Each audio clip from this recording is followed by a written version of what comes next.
নমস্কাৰ দৰ্শক আপোনালোকে চাই আছে টাইম এইডৰ ষ্টুডিঅ'ত মই শৰৎ গায়ন আৰু লৈ আহিছো আন এক ইণ্টাৰনেশ্যনেল ৱাৰ আপডেট লৈ চেষ্টা কৰিছো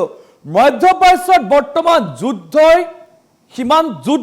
চৰম সীমা পাইছেগৈ যিমানে দিন বাগৰিছে সিমানে আমেৰিকা আৰু ইৰাণৰ মাজৰ সংঘাত বৃদ্ধি পোৱা দেখিবলৈ পোৱা গৈছে আৰু এইবাৰ আমেৰিকাই কৈছে ইৰাণৰ বিৰুদ্ধে আমেৰিকাই অৰ্থনৈতিক ডি-ডে ঘোষণা কৰিছে তাৰ পাছতে ইৰাণৰ ফালৰ পৰা কোৱা হৈছে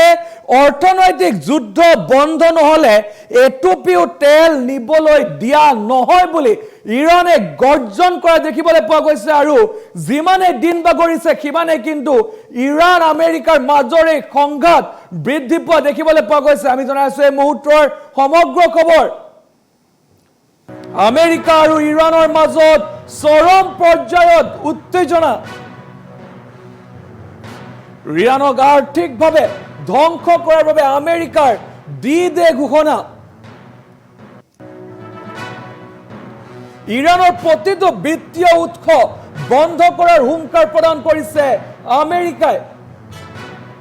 প্ৰত্যুত্তৰত উপসাগৰীয় অঞ্চলৰ সকলো তেল ৰপ্তানি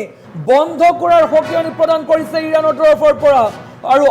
আমেৰিকাৰ অৰ্থনৈতিক যুদ্ধ বন্ধ নহলে এটুপিও তেল ৰপ্তানি হবলৈ দিয়া নহব বুলি মন্তব্য প্ৰদান কৰিছে ইৰাণৰ তৰফৰ পৰা আৰু আমেৰিকাৰ অৱৰোধক সমৰ্থন কৰা দেশসমূহৰ বিৰুদ্ধে যুদ্ধৰ ঘোষণা কৰিছে ইৰাণে আৰু ফাৰ্চী উপসাগৰ আৰু হৰমুজ প্ৰণালীত অৱৰোধৰ আশংকাত কঁপিছে বিশ্বৰ বজাৰ আৰু বিশ্বজুৰি তেলৰ মূল্য অস্বাভাৱিকভাৱে বৃদ্ধি পোৱাৰ তীব্ৰ আশংকা কৰা হৈছে আৰু আমেৰিকা আৰু ইৰাণৰ মাজত চৰম পৰ্যায়ত উত্তেজনা বৃদ্ধি পাইছে যিমানে সময় বাগৰিছে সিমানে চৰম পৰ্যায়ত উত্তেজনা বৃদ্ধি পোৱা দেখিবলৈ পোৱা গৈছে আৰু অৰ্থনৈতিক যুদ্ধ বন্ধ নহলে এটুপিও তেল নিবলৈ নিদিয়াৰ হুংকাৰ প্ৰদান কৰিছে ইৰাণৰ তৰফৰ পৰা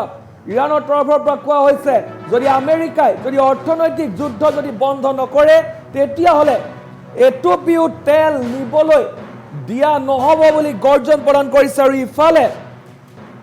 আমেৰিকাৰ তৰফৰ পৰা ইৰাণৰ বিৰুদ্ধে অৰ্থনৈতিক ডি-ডে ঘোষণা কৰিছে অৰ্থাৎ যিমানে সময় বাগৰিছে সিমানে কিন্তু আমেৰিকা আৰু ইৰাণৰ মাজৰ এই যে যুদ্ধ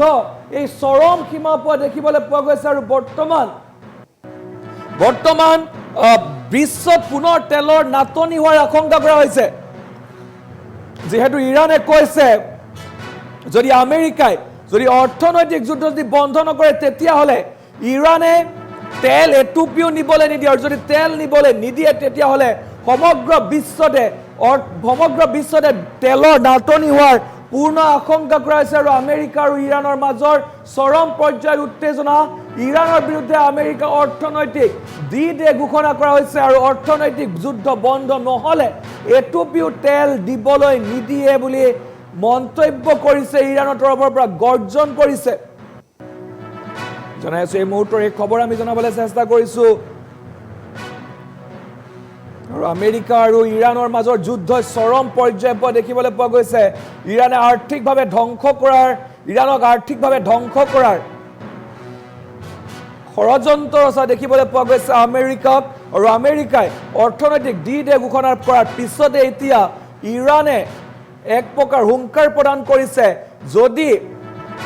যদি এই যে অৰ্থনৈতিক যুদ্ধ বন্ধ নহয় তেতিয়াহলে এটুপিও তেল নিবলৈ দিয়া নহব বুলি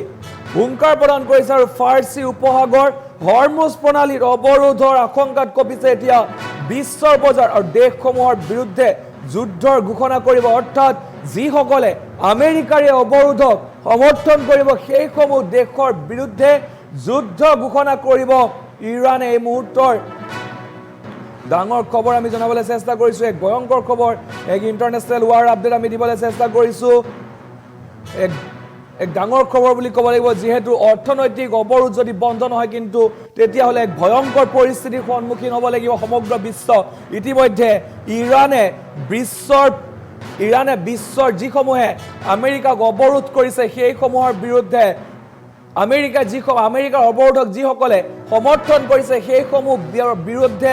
যুদ্ধৰ ঘোষণা কৰিব বুলি মন্তব্য কৰিছে আৰু বিশ্বজুৰি তেলৰ মূল্য অস্বাভাৱিকভাৱে বৃদ্ধি পোৱাৰ তীব্ৰ আশংকা কৰা হৈছে জনাই আছো এই মুহূৰ্তৰ এই খবৰ জনাবলৈ চেষ্টা কৰিছো আমেৰিকা আৰু ইৰাণৰ মাজত চৰম পৰ্যায়ৰ উত্তেজনা বৃদ্ধি পাইছে আৰু আমেৰিকা ইৰাণৰ মাজৰ যি যুদ্ধ সেই যিমানে সময় বাগৰিছে সিমানে যথেষ্ট বেছি হোৱা দেখিবলৈ পোৱা গৈছে আৰু তাৰ মাজত এই খবৰ আহি পৰিছে ইৰাণৰ প্ৰতিটো বিত্তীয় উৎস বন্ধ কৰাৰ হুংকাৰ প্ৰদান কৰিছিলে আমেৰিকাই আৰু তাৰ পাছতে এতিয়া আমেৰিকাক উভতি ধৰিছে ইৰাণে অৰ্থনৈতিক যুদ্ধ বন্ধ নহ'লে এটুপিও তেল নিবলৈ নিদিয়ে বুলি হুংকাৰ প্ৰদান কৰিছে ইৰাণৰ তৰফৰ পৰা আৰু সমান্তৰালকৈ যিসকলে আমেৰিকাৰ এই অৱৰোধক ছাপোৰ্ট কৰিছে বা আমেৰিকাৰ এই অৱৰোধক সহায় কৰিছে বা ছাপোৰ্ট কৰিছে সেই সকলৰ বিৰুদ্ধেও যুদ্ধ ঘোষণা কৰিব ইৰাণে